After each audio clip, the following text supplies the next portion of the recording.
सिद्धांत को पढ़ते हैं तो हमारे अंतरंग में संपूर्ण आगम, संपूर्ण कथाओं के प्रति एक विशेष निष्ठा पैदा होती है। और जब हम कथाओं को पढ़ते हैं तब हमें सिद्धांत से उदाहरण मिलते हैं कि सिद्धांत में जो ये बात ऐसी कही थी वो यहाँ पर सत्य लागू होती। दोनों चीज़ों में हमको हमेशा ये ध्यान रखना चाहिए कि सिद्धांत प्रमुख होते हैं, सिद्धांत मुख्य होते हैं, उनके उदाहरण के रूप में हमारे सामने पुराण होते हैं। पुराण कभी भी सिद्धांत नहीं होते कि किसी पुराण में ऐसा लिखा था तो भैया जी हमने पढ़ा था धवला जी में ऐसा लिखा है और अब यहाँ पर पुराण में ऐसी बात आ गई है तो क्या धवला जी में लिखा हुआ वाक्य सही है या गलत। नहीं, हमेशा ये मानना कि सिद्धांत में लिखी हुई बात हमेशा अकाट्य है और वर्तमान युग के ग्रंथों में या कथा कहानियों में लिखी हुई बात को आगे पीछे द्रव्य क्षेत्र काल के निमित्त से किया जाना संभव है। जैसे हमने आपको सैकड़ों उदाहरण इस प्रसंग में दिए हैं, पूर्व में भी दिए, एक दो उदाहरण अपन यहाँ पे देखते हैं। जैसे एक पंक्ति वहां पर आती है और वो पंक्ति में लिखते हैं, जब नारद सभा में उपस्थित हुए तब श्री कृष्ण ने सिंहासन त्याग कर, मतलब सिंहासन से उठकर 7 कदम आगे बढ़कर उन्हें नमस्कार किया। ये पंक्ति हरिवंश पुराण में लिखी। कुछ वर्षों बाद पांडव पुराण लिखा गया। अब अंतर कितना आ गया? अंतर आ गया लगभग 1000 वर्ष, 500 वर्ष, 700 वर्ष का अंतर आ गया दोनों ग्रंथों के बीच। 700 साल 500 साल बाद ग्रंथ लिखा गया पांडव पुराण। उसमें उन्होंने लिखा, जब नारद सभा में उपस्थित हुए तब श्री कृष्ण ने उनकी पूजा की। अब 700 साल में 500 साल में इतना बड़ा अंतर आ गया एक कहानी में। क्यों आ गया? इसे कहते हैं द्रव्य क्षेत्र काल भाव के अनुसार उस समय की जो परिस्थिति थी तद अनुसार उसमें बहुत सारे अंतर उपस्थित करने पड़ते हैं और कई बार हो जाते हैं, इसीलिए कथाओं में अंतर मिलते। एक दूसरा उदाहरण, जैसे उन्होंने लिखा, मैना सुंदरी और श्रीफाल मंदिर गए, जिनालय गए और उन्होंने अभिषेक पूजन किया। अब संस्कृत में ये पंक्ति लिखी थी। अब वहाँ पर कोई मध्य भारत का बैठा था, उत्तर भारत का, और मानो वो सागर जिले का था, तो उसने अर्थ क्या किया? उसने अर्थ किया, श्रीपाल मैना सुंदरी मंदिर में गए, श्रीपाल ने अभिषेक किया, मैना सुंदरी ने, फिर दोनों ने पूजा की। उसी समय कोई दक्षिण भारत का बैठा था, उनके यहाँ महिला अभिषेक होता था, तो उसने अर्थ क्या किया? उसने अर्थ किया, श्रीपाल मैना सुंदरी मंदिर में गए, दोनों ने अभिषेक किया, फिर दोनों ने पूजा की। तो एक ही पंक्ति के ऐसे अर्थ आगम ग्रंथों के आपको सैकड़ों स्थान पर मिल जाएंगे।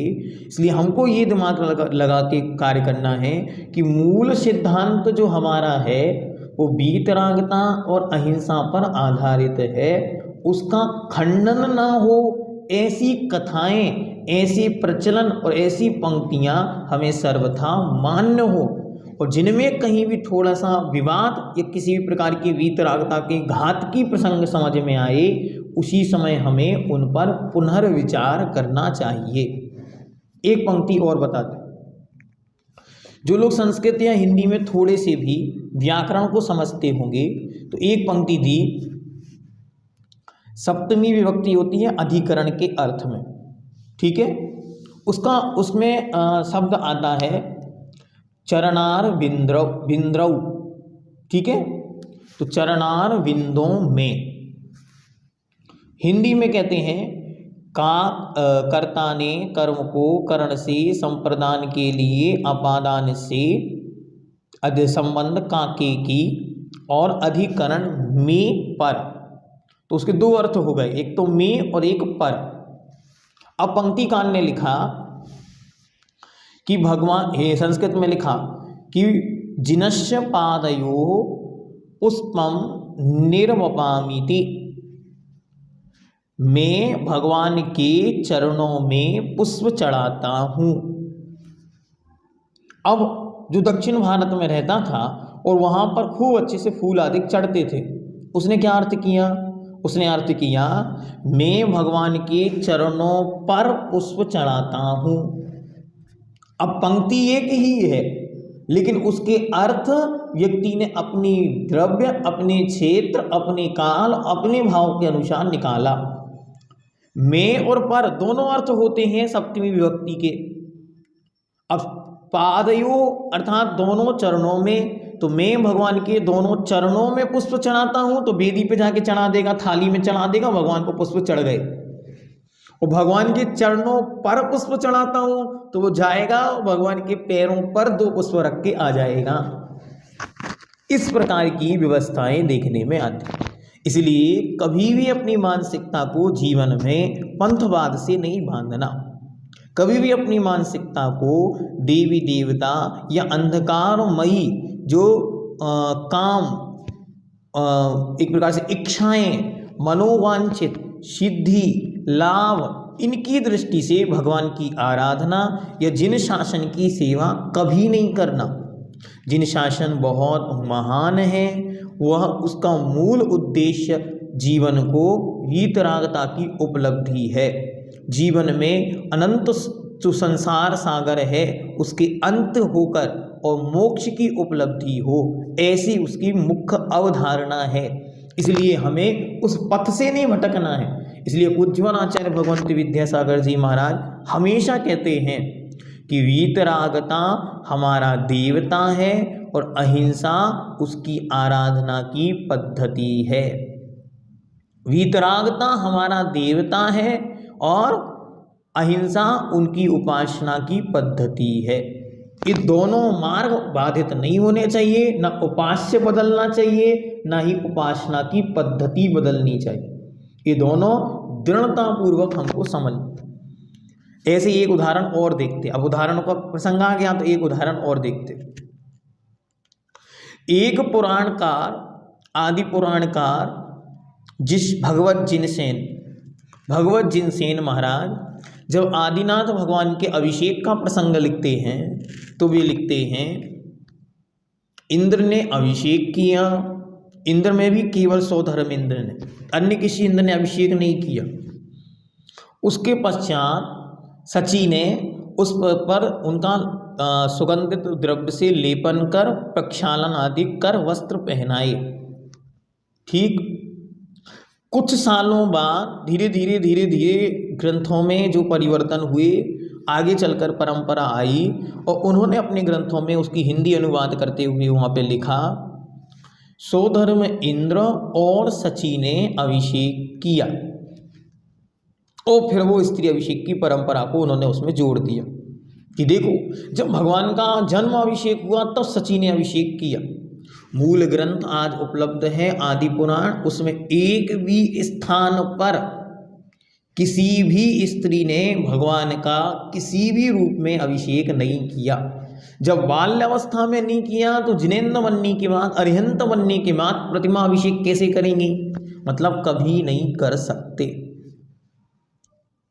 इसलिए बहुत संभल कर हमको इन विषयों को देखना है। बहुत सारे लोग ये कह देते हैं, अरे आगम की पंक्तियां हैं, किन आचार्य को माने किन आचार्य को छोड़ दें, इसके विषय में हमको कोई विचार नहीं करना। हमें सब आचार्य मान्य हैं, सर्व आचार्य पूज्य हैं, सर्व आचार्य महाव्रती हैं और सर्व आचार्यों के प्रति हमारा सम्मान है।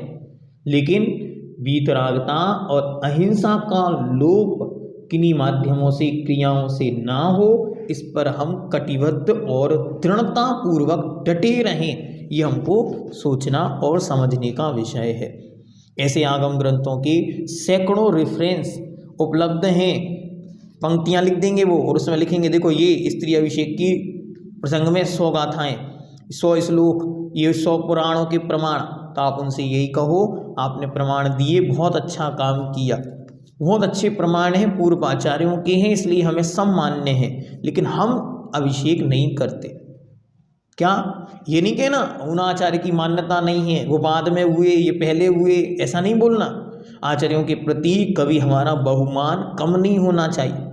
किसी संघ, किसी परंपरा और किसी पंथ की हमको निंदा नहीं करनी।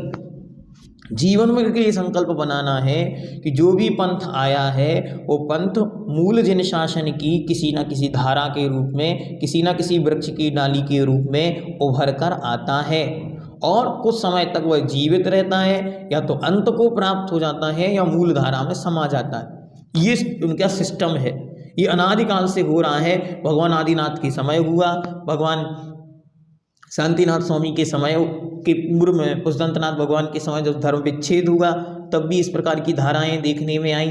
भगवान महावीर स्वामी के समय में क्या परिस्थितियां थीं उसे आप अच्छी तरह ग्रंथों में पढ़ सकते हैं और देख सकते हैं। फिर उनके बाद धीरे धीरे आचार्य परंपरा में ये धाराएं आई, संघों का विभाजन हुआ, मूल संघ 4 संघों में बट गया, 2 संघों में बट गया, श्वेतांबर अलग हुआ, दिगंबर अलग हुआ, फिर दिगंबरों में भी बहुत सारी धाराएं विभक्त हुई। तो ऐसे जैसे टाइम पीरियड बढ़ेगा वैसे वैसे संघवाद, पंथवाद, जातिवाद और भी अन्य प्रकार की धाराएं देखने में आएंगी।